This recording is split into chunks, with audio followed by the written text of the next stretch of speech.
Let's go over the different components of the stencils you just downloaded. As you already know, there are 17 different stencils of varying sizes.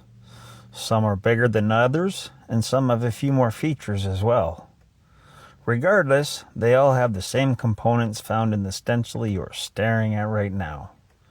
Once you understand how this one works, you'll understand how all of them work.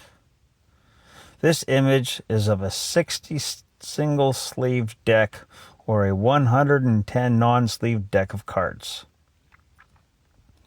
Many of our stencils are dual named like this because the respective sizes match up, so we just joined them together. This means less stencils for you to create. Now, let's get started. Top means the top of the deck box, the lid that opens up allowing you to put in or take out your cards.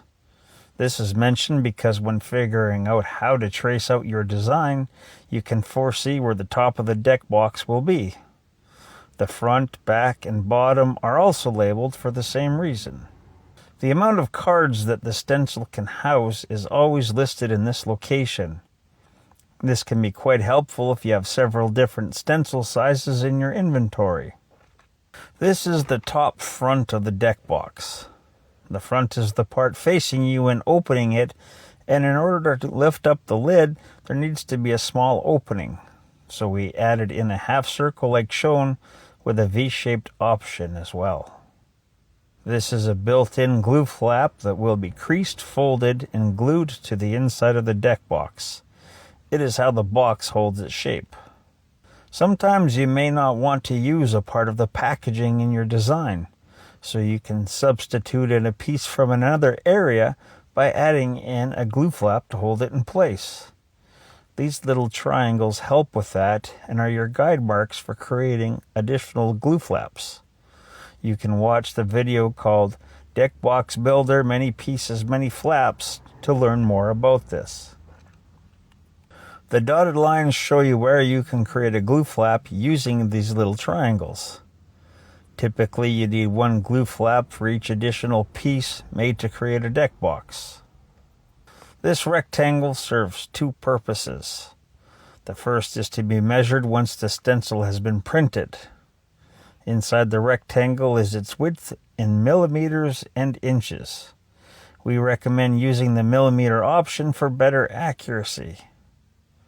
Measure it with a ruler to determine if the printed stencil is the actual size it is supposed to be. The second purpose, which is optional, is to be cut out.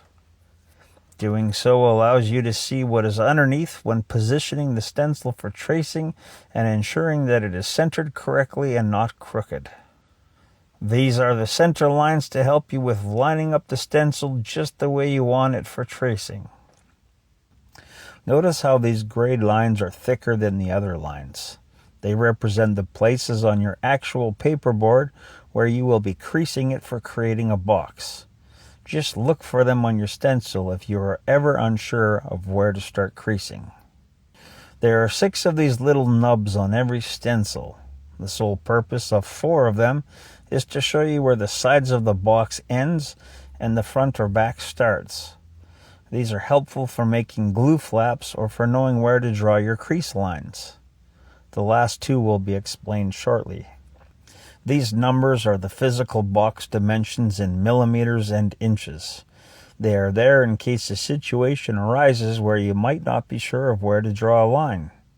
The left number is the width of the side of the box, which also matches the length of the top or bottom, minus the folded flap, of course.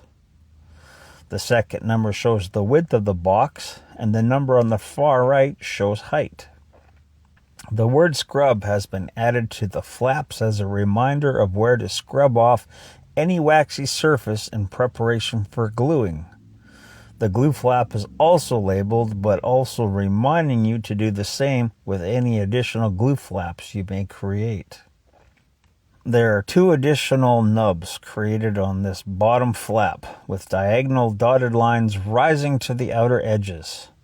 They are visual reminders for where you can cut off that part of your deck box before gluing it in if there are vertical glue flaps already there. That is, if those parts of the bottom flap would be glued on top of a vertical glue flap. We want to avoid that, so just cut the respective corner or corners off before gluing. There will be more about how to properly use the stencils in the accompanying instruction manuals and videos for building decks. Thanks for watching.